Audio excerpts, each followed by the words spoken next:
Hi everyone, this is Mary, you're in Mary Reads, and in this video we're going to be talking about the last book of our Suspicious Books Marathon, Meg Cabot's Queen of Babble.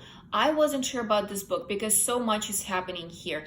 A girl goes to London to see her boyfriend, but for some reason they break up, and she decides to visit her best friend and her boyfriend, who is spending summer in a French chateau where they help organize a wedding. And this is where she meets the chateau's owner's son. And he supposedly hates her for something, but she immediately falls in love with him. I'm pretty sure she's going to end up with this son. This is what usually happens in these books, but let's read the first 100 pages and see if the book is good. So the book starts with a pretty interesting beginning. I can't believe this. I can't believe I don't remember what he looks like. How can I not remember what he looks like? I mean, his tongue has been in my mouth. How could I forget what someone whose tongue has been in my mouth looks like? It's not like there's been so many guys who've had their tongues in my mouth, only like 3. So our main character, Lizzie, is at a Heathrow airport. She just came to England to see her boyfriend, who is British. And she can't find him. She doesn't remember what he looks like, which I think is a little weird, because how can she not remember what her boyfriend looks like? She says that they haven't seen each other for 3 months, but still, I mean, is it so hard? She says that she doesn't have any pictures of him because he only sent her a picture of his naked ass. And I'm just thinking, if he did send the picture, why wouldn't he send a picture of himself as well? How come in the relationship you don't share your pictures? Like that, I did not really understand, but okay, fine. Let's see where it goes. So she's looking around the airport and she sees this guy in a red leather jacket, which she thinks is just horrible, and he's staring at her. And she's thinking, oh my God, what if it's my boyfriend, Andrew? And she says, oh my God, that can't be him, can it? So she doesn't remember what his face looks like even after she sees him. It's very hard to believe that. Sometimes I have the issue where I don't really remember the face of a person, but when I see them, I'm like, oh yes, that's him. But to the point that she can't remember his face when she's looking at him, that's very weird. So she starts thinking, why is he looking at me? Is he some sort of a creepy guy? What's happening? Then she starts moving to a different thought. She's like, oh, I lost 30 pounds. Maybe that's why he can't meet me. Oh, what if he didn't come at all? Or what if he came but didn't find me and left? What am I going to do? So her thoughts are jumping like crazy. I know this feeling. I know that my thoughts at least jump very, very often, and it just goes from one thing to another that's completely not related to the first one. But when you're reading a book, it's so hard to follow what's going on when the thoughts are racing this much. So the red leather jacket guy is still looking at her, and she's like, oh my God, what's wrong? Is it because I'm wearing a dress and no underwear? She says, I knew I shouldn't have picked a dress this tight to get off the plane in. She was in a dress and without underwear. So usually when you get on a plane, you try to wear something super comfortable to stay as comfortable as you can. So it's like sweatpants or jeans and a sweatshirt or a t-shirt, but wearing a dress and no underwear, a tight dress and no underwear for 10 hours, that's very weird. She explains her desire to get dressed like that because she wants to look good, because she hasn't seen her boyfriend for so long, and she wants him to see how sexy she is. And she mentions that celebrities a lot of times don't care about what they wear.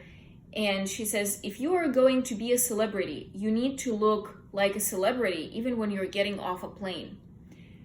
I'm sorry. So are celebrities not people?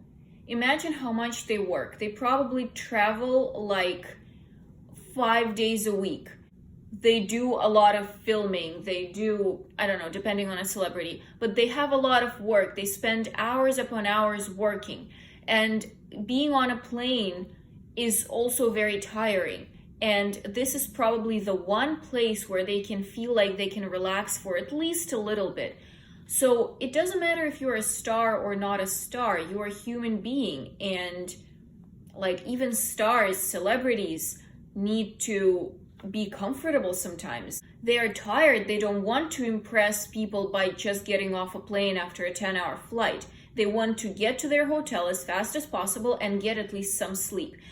This thought is very weird. Lizzie is very worried that Andrew left her there. He either didn't come at all or he came and couldn't find her and left. She says, what am I gonna do? I'm alone in the country. I don't know. I haven't been to Europe before at all. And she says, I don't have any money. Well, $1,200, but that has to last me until my flight home at the end of the month. I have a feeling that if you have an emergency, like a person is not showing up, you don't know where to go, you don't have a hotel room, and you have $1,200, why are you saying that you don't have any money? You will use it as an emergency. So her logic here is that her ticket in the end of the month is non-refundable and she doesn't want to lose this money. But I have a feeling that if you're in a country that you don't know and you have $1,200, you buy a ticket back home. You do something, you figure something out, you buy a ticket back home. I honestly don't know how much tickets cost back then. The book is written in 2006. But I have a feeling that you very well might have been able to buy a ticket for $1,200. So saying you don't have any money, but oh, I have $1,200, oh, but those don't count, is not a really wise thought when you're thinking that you might be left alone in a country. So she sees a booth that says meet your party. She decides that she needs to go there. And the guy asks her, what do you want me to do? Do you want me to page him for you? And she says, yes, of course. And please do that because there is a guy, meaning the guy in a red jacket. There is a guy following me. See him over there? I think he might be a kidnapper or an operator of a white slavery ring. So you got scared because of a guy who was looking at you, and you immediately jumped to the conclusion that he is an operator of a white slavery ring or a kidnapper. I mean, I understand being worried about a person constantly looking at you, but coming to the airport employee and saying, you know what, this guy is a kidnapper or an operator of a white slavery ring, please, save me from him, is not very good. You jump to the craziest conclusion possible. Maybe this guy is just randomly looking around, or he thinks he saw you somewhere or something.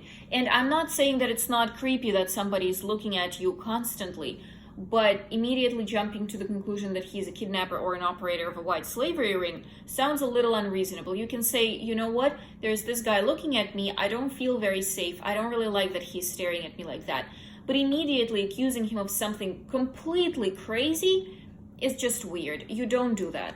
So, of course, it turns out that the guy in the red jacket that was staring at her is her boyfriend, and she's completely embarrassed by the way he's dressed because she studies fashion, she studies history of fashion, and she is weirded out, like she has some sort of a sense of fashion, and she is completely terrified to see what he wears. And in the end of the chapter, there's this little paragraph that says the first woven material was made of vegetable fibers, blah, blah, blah, and says History of Fashion, Senior Thesis by Elizabeth Nichols. Elizabeth Nichols is our main character. History of Fashion is what she studies. For some reason, there's her senior thesis, which I don't understand what it does there. I'm not really, it doesn't make any sense. But okay, we're getting to chapter 2. It says 2 days earlier, back in Ann Arbor. Ann Arbor is the city Elizabeth is from. So her family is throwing her a graduation party because she graduated finally, and she's the only kid that has graduated. She has 2 older sisters, but they never finished college because they got married, they had kids, and they left school. So she's the first one to graduate. Her family is very proud of her. And there is a party. Everybody's invited. Her teachers, her friends, her family. And Elizabeth's best friend is there, Sherry. And Sherry says that she's moving to New York with her boyfriend in the beginning of the next semester, and she's trying to convince Elizabeth to go with them. And Elizabeth says, I can't go because first, Andrew, her boyfriend, is gonna come to school for his last semester. I want to stay with him.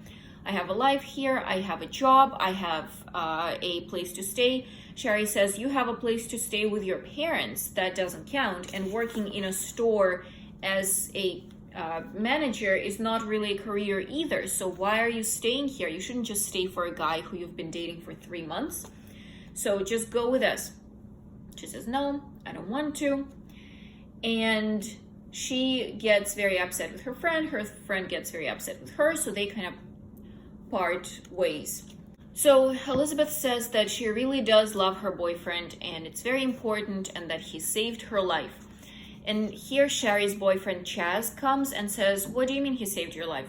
How did that happen? She tells a story that this girl had a potpourri bowl that got on fire and there was smoke everywhere, and Elizabeth was in the shower and she didn't notice that there was smoke. This guy runs into the shower, says that you need to evacuate, there is smoke, there is fire, and it turns out to be Andrew. And Chaz is asking, which bits were you washing when he came in? Chaz wants to know. And was there another girl with you at the time? Which bits was she washing? Or was she helping you wash your bits? A little weird for hearing this from a guy who has a girlfriend. I understand that this is probably meant as a joke, and especially when it's his girlfriend's best friend, so they're definitely not having anything going on.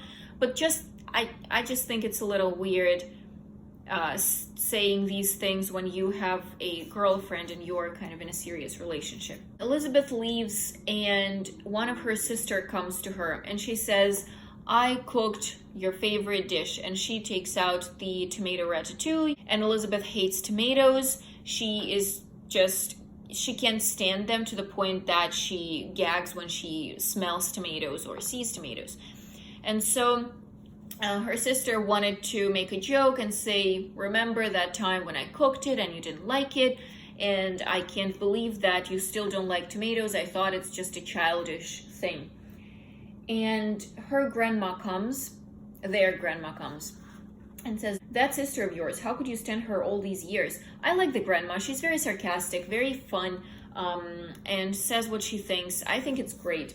Lizzie starts getting gifts, and her dad's boss gives her a reading light, a book light, this small little light that you put on a book, and if it's dark outside, you can turn it on and read. Then her second sister comes and gives her the same light. And then her advisor in college comes and guess what? Gives her the same light. The grandma says, was there a sale on them somewhere? And this honestly looks like a very weird gift to me because the person is graduating. You give them, I don't know, a gift card, just money, or maybe something useful, but book lights just look weird. Okay, everybody knows that she loves reading, but what do you usually give to a book lover? I think it's much more common to give money or a gift card for books or a book, but book light, possible, but 3 of them, you're telling me that this was the first thought of 3 couples and they decided to give it to her? So it's a little weird. And yeah, again, I love the grandma that says, was there a sale on them somewhere? So she is very funny, and that's exactly my thought. That's weird. Just these lights are weird. Her advisor asks her to come to a different room with her and says that you did not graduate actually because you didn't write your thesis. Weren't you surprised when you didn't see your diploma in your diploma tube on the graduation day? She's like, yeah, but I thought that I didn't take some of the credits and I'm taking them in summer, so I should be fine. And the advisor says, didn't you read whatever I sent you, the documents I sent you? She says, yeah, no, I thought they were boring. Excuse me, boring? You're studying in college, you're trying to graduate, and you're telling me you're not paying attention to something that your advisor sends you? Usually it's something important, something about the credits that you need to get, the subjects you need to take. So, like, how can you not remember this? Plus, she's not the only person in college. She has classmates or friends who study there. How did they not tell her that they're writing a thesis? I think it's very common when you're writing some big paper and your classmate says, oh, what you're writing yours on? I'm writing mine on this and this and this. And nobody asked her, nobody told her. It's just very weird. it hardly looks believable. So we find out that first, remember I talked about the little paragraph after the first chapter? That was about her thesis. That was a part of her thesis, and we will get each small part after every chapter. And so we find out that she didn't graduate, and she doesn't want to tell her family because she knows they're gonna laugh at her. So her advisor says, but maybe it's a good thing. Maybe since you're going to England, you can do some research there. It's gonna be great. And she says, oh yeah, that's actually a great idea. I'm gonna go to Jane Austen's house, and there probably will be clothes, and I'll take a look at the fashion of that time. And she starts thinking if that's something her boyfriend would want to do. I have no idea whether Andrew is going to want to go to Jane Austen's house, but why wouldn't he? He's British, and so is she.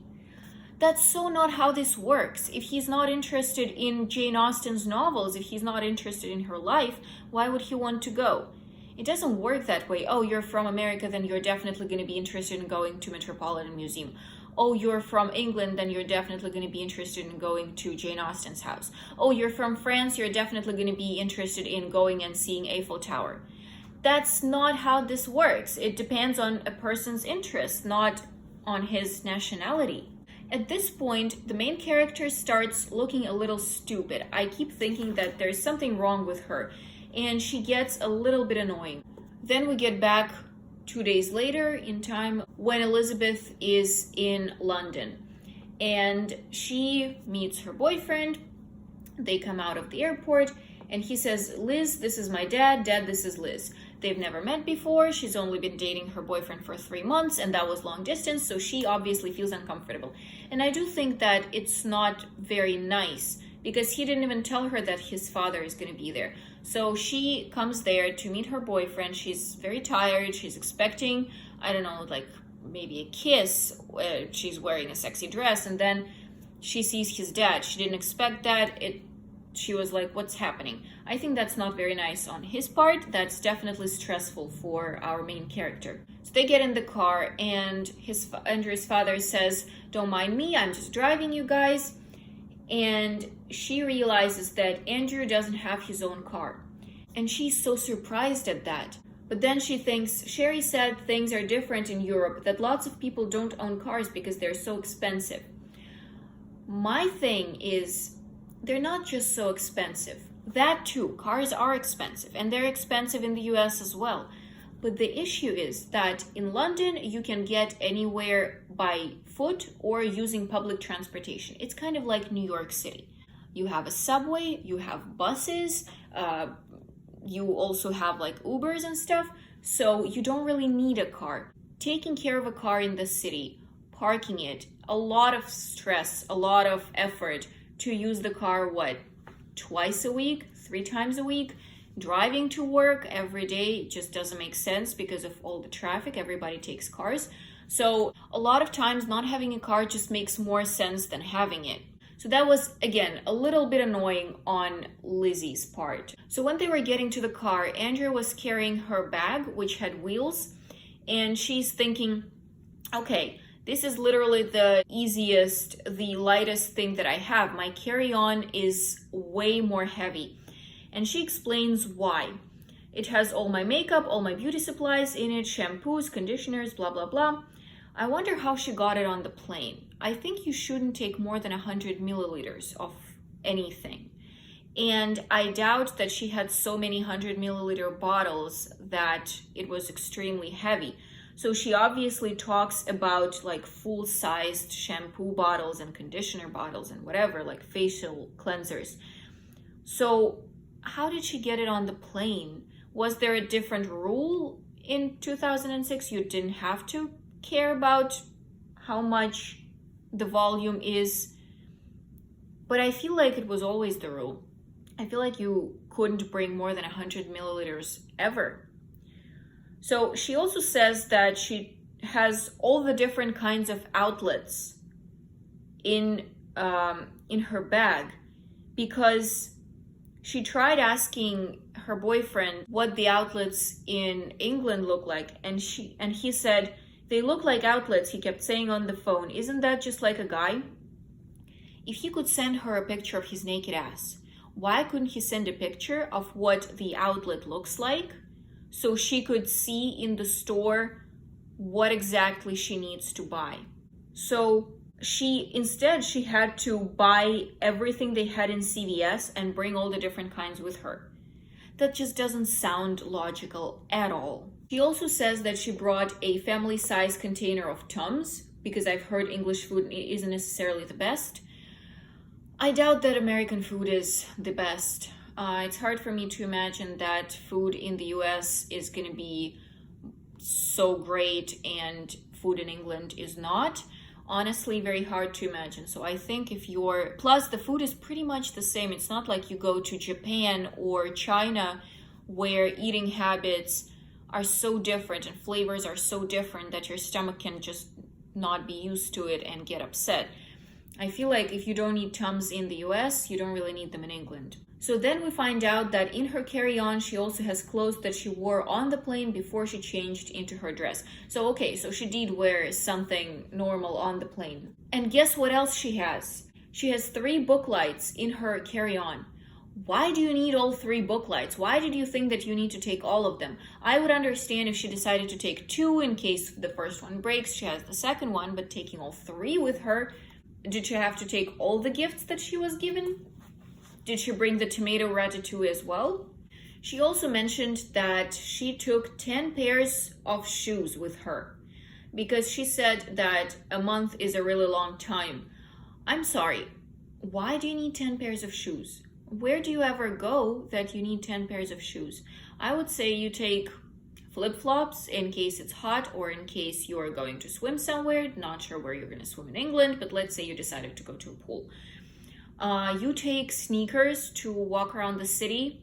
You take, let's say, 2 pairs of fancy shoes. Even 3 pairs of fancy shoes. Why do you need 10 pairs of shoes? I honestly can't understand. But she brought 10 pairs of shoes. When they're getting in the car, Andrew seems very unhappy with having to sit on the back seat. So this is a small car that only has 2 doors. So in order to get into the back seat, you need to kind of crawl through the front seat. And he's very, very angry. He doesn't want to do that. He says that Lizzie should be sitting on the back. That's not very nice. So she just flew 10 hours on a plane to see him, and he doesn't want to get on the back seat. She's trying to say, oh, it's okay, he just has long legs, that's why. But in the end, he does sit in the back seat, and they are going.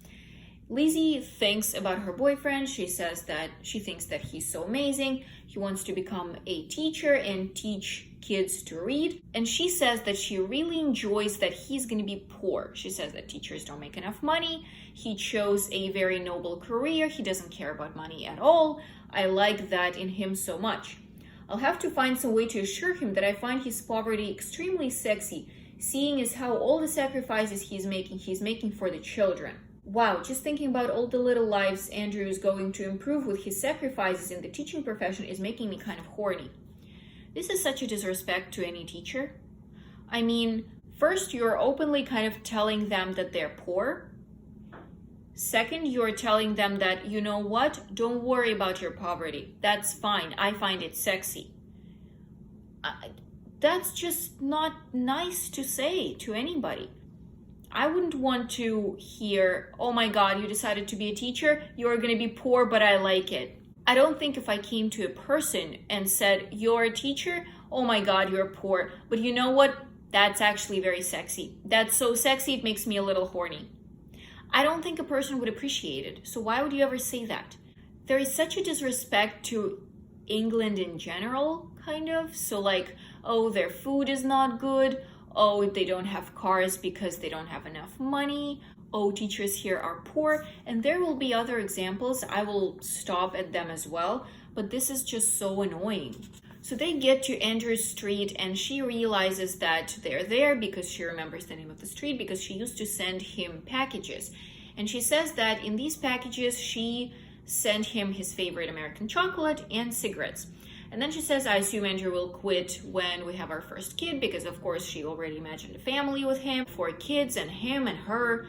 And I'm just thinking, why would you send him cigarettes if you're hoping he will quit? Why would you support this habit, showing that you're fine with him smoking, if at some point you want him to quit? No logic at all, very illogical. And she starts imagining how when she's about to leave, like one of her last nights, she's gonna invite his family and she's gonna say thank you to Andrew's father for driving her and for just welcoming her into a new country by making pasta. And she says, it's just pasta, garlic, olive oil, hot pepper flakes, and Parmesan cheese. I'm sure even England would have all the ingredients. What do you mean, even England? Is England on a different planet? Is England in the middle of the desert where there is nothing? So why would you say even England would have olive oil and pepper flakes? Even England would have garlic and pasta. How does that work? Again, why such a disrespect to a different country? What is wrong with her? She's getting extremely annoying, and it's only page 48. So they get to the apartment and she finds out that Andrew lives with his parents. And she says, I thought you lived in an apartment, I say. I'm really not trying to sound accusatory. I'm not. I'm just surprised. Don't you live with your parents as well? Why is it normal for you to live with your parents, but if he lives with his parents, that's not normal? If you were living on your own and you're 35 and you've been living on your own for, 15 years, and you've been working, you made your way up, and you find out that your boyfriend doesn't want to work, that's why he lives with his parents, he just says that it's more convenient, that his mom is cooking for him and cleaning for him, that's when I would be shocked. But if you live with your parents, if you are both just students, if you're both, she just graduated, well, not fully, but she just graduated, he has his last semester. There is nothing wrong with living with your parents. Why is she so surprised? She's upset with how she's gonna live because the family lives in a 3-bedroom house. So Andrew's parents live in one room, his 2 brothers take 2 other rooms. And Andrew doesn't have his own room because he studies and lives in America. So when he comes, he kind of just spends time with one of his brothers, sharing a room with one of his brothers. And obviously there was not much space for Elizabeth either. So they kind of make a bed for her in the laundry room. So it's like a small kind of DIY bed. And she's obviously very upset, which I kind of understand. Having a bed in laundry room is not the best. But she says, just because back home I always had to give up my room for whatever out-of-town guest was coming to stay doesn't mean that Andrew's family necessarily does things the same way. Especially since I'm not even an important visitor. I'm only Andrew's future wife after all. You've dated a guy for 3 months. All 3 months were long distance. And you're seriously thinking that you're his future wife and you're gonna have kids with him? It's fine to kind of dream about stuff like that. But seriously saying that this is what's going to happen is just weird. So Andrew tells her that he didn't actually take an internship in school like he was planning to. Instead, he's working as a waiter because, as he says, the internship didn't pay him anything. And experience that he would get on the internship won't pay for pins with my mates, will it? So the author is trying to show Andrew as a very big dick from the beginning. And I understand they're kind of people like that, I guess. But trying to put all the world's sins on this one guy, just not very nice. Kind of looks like the author is trying too hard. So she's obviously upset about how Andrew lied to her, especially because he has to work the day she comes. So he leaves at 11 a.m. He would be back at 11 p.m. And she has to spend the whole day with Andrew's family. So his mom is cooking breakfast and she feels very grateful. His mom is a great woman. And she thinks, oh, maybe we could even go shopping, like we would become friends, we would go shopping, we would get manicure and pedicure. And she says, wait, do people in England get manis and pedis? Why wouldn't they? Why wouldn't they do it? If people in America get them, why wouldn't people in the UK get them? So, again, I don't understand why she thinks that England is somewhere on the other planet or in the middle of the desert. Where does she get this thought from? How does this work? So she starts talking to Andrew's mom while she's making breakfast, and the mom asks what is Lizzie the most excited to see. And she says, oh, Buckingham Palace, of course, and the British Museum. And the Tower of London, because I hear that's where they keep all their fancy jewelries. Oh, and Jane Austen's house. And the mom gets excited and a little surprised. Oh, you're a fan, are you? And Lizzie, obviously, right away, because we know what her character is now, thinks clearly none of Andrew's previous girlfriends had such sophisticated taste in literature. And her mom asks, which one is your favorite then? And her answer is, oh, the version with Colin Firth, of course, I say. Although the costumes in Gwyneth Paltrow one are really nice too. They were talking about literature a second ago, and she realizes that it's literature because she thought, oh, I'm the only girlfriend who has such a sophisticated taste in literature. And she mentions movies.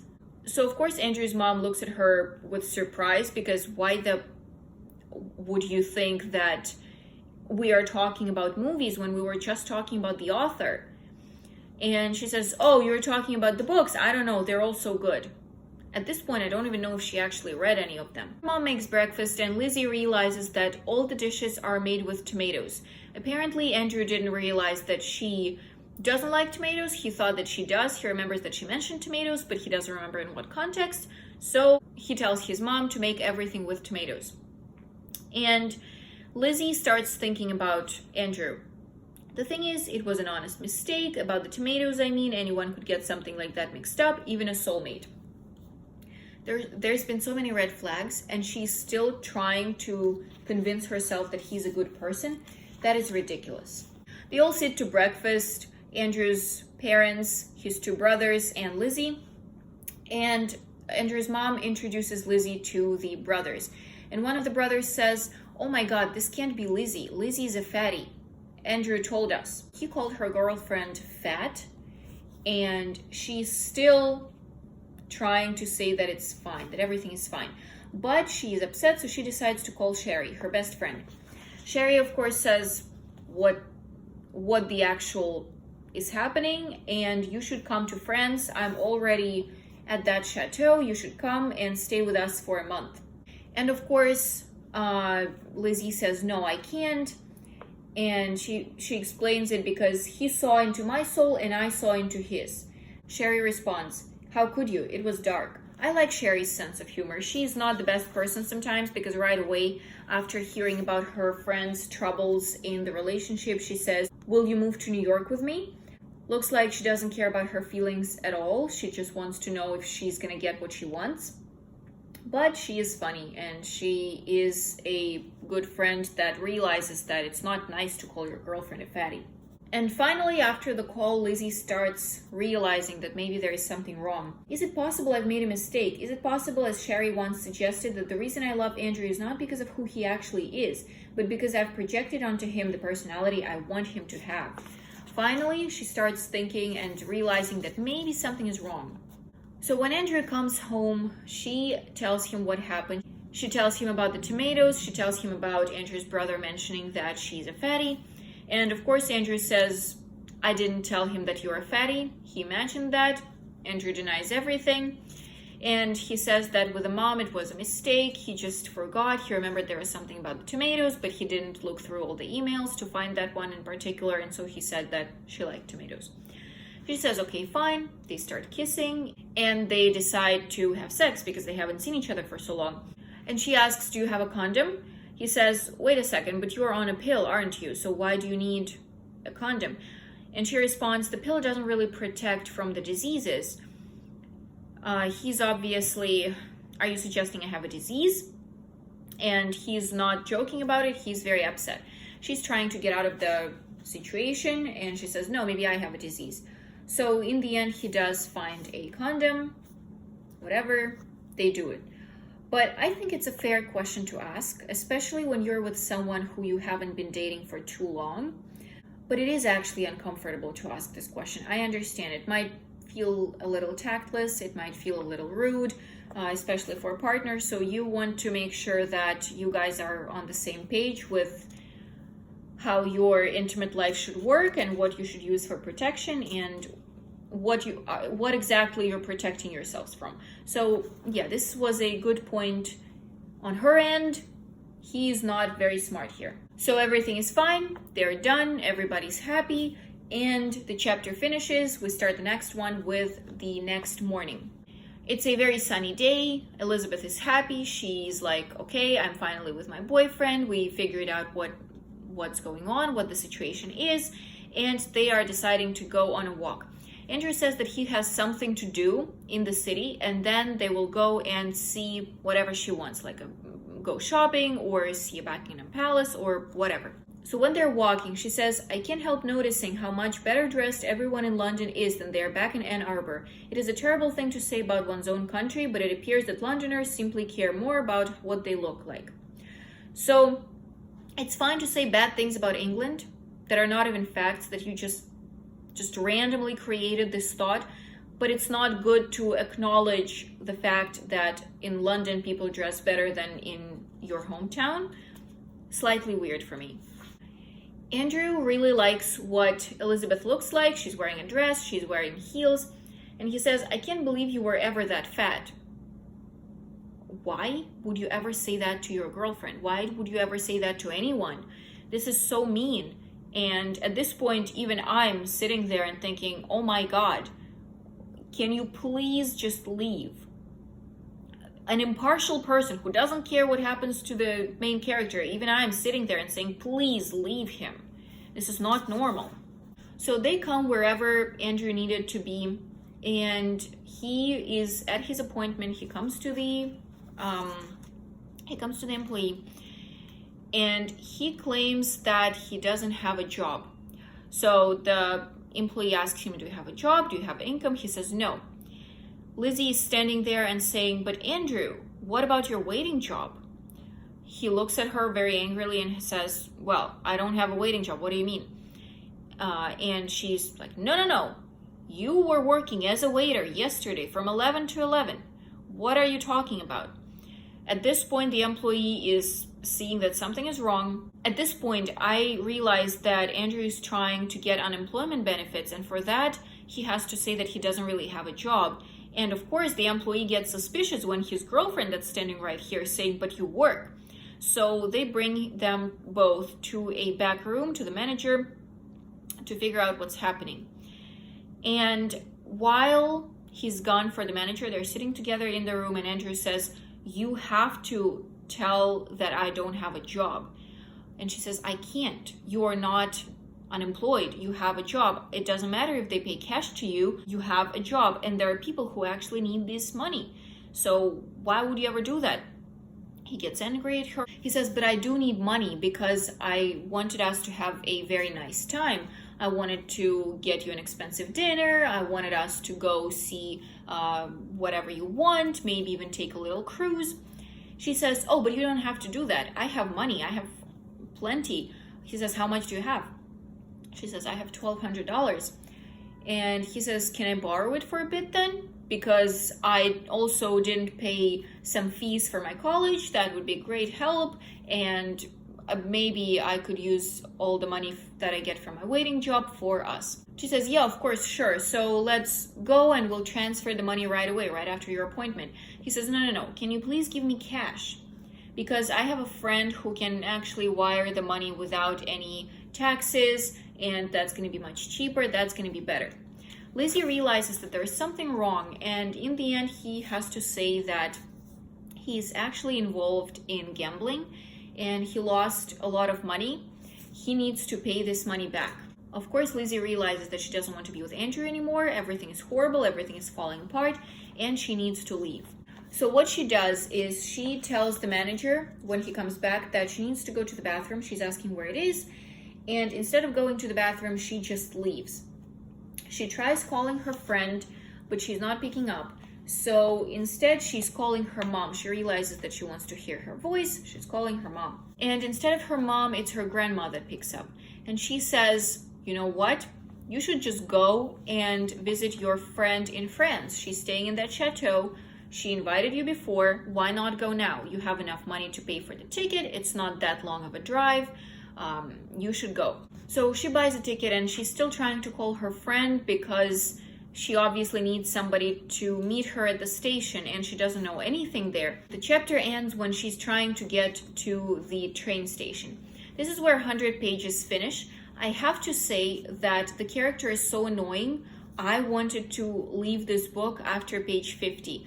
but I skimmed through and checked what happens next. She seems to get a little bit less annoying. I will probably try to finish the book, but this is definitely not going to be my favorite. And the character is still, I think, pretty annoying. She really does not think very well. She is not very wise, even though she is in her 20s, and there has to be some wisdom with at least understanding what you should say to people, what you shouldn't say to people, how you should think about them, how you shouldn't think about them. So definitely not my favorite book, but I probably will finish it. Now, as the marathon is over, let's just go through all the books we read. And the first one was The Alchemist. Not gonna finish, just dropped the book after 100 pages. It wasn't good at all. Heartburn, the second book that I read, I really enjoyed. I already finished it. It's very fun. It will definitely cheer you up if you have some relationship issues, if you are going through a breakup or maybe a divorce, or you just had a big fight. This is definitely something to read, and I think it's just great for cheering up and giving you a better mood. The third book, Death Comes to Pemberley, was fun because you can meet the characters that you love from the original novel. It was nice to see what their lives turned out to be, but a lot of dialogues, a lot of thinking, a lot of talking, not very much is happening. I don't know who I can recommend this book to. Probably the ones who love Jane Austen and really want to see the characters again. But if you like action, if you like mystery, this is not the book you should read. The next book is Cream Puff Murder. I loved the book. All the recipes there make sense. They're very detailed. So if you like cooking something that you see in a book, definitely try. I also really like how cozy it is. The main character has a coffee shop, a bakery, and you have a lot of coffee, a lot of fresh pastry, and the atmosphere is just great. I'm definitely going to finish the book, and I think this is a great book for a cold fall or even winter evening. This is definitely going to be interesting. And finally, the book I just read, as I said, might finish, but the character is super annoying. I don't think it's the best book you could read. I much more enjoy Meg Cabot's Princess Diaries, and I actually thought that I should reread Princess Diaries instead of reading this thing. And that's all for today. Thank you for spending time with me. I hope you enjoyed the video. Bye bye.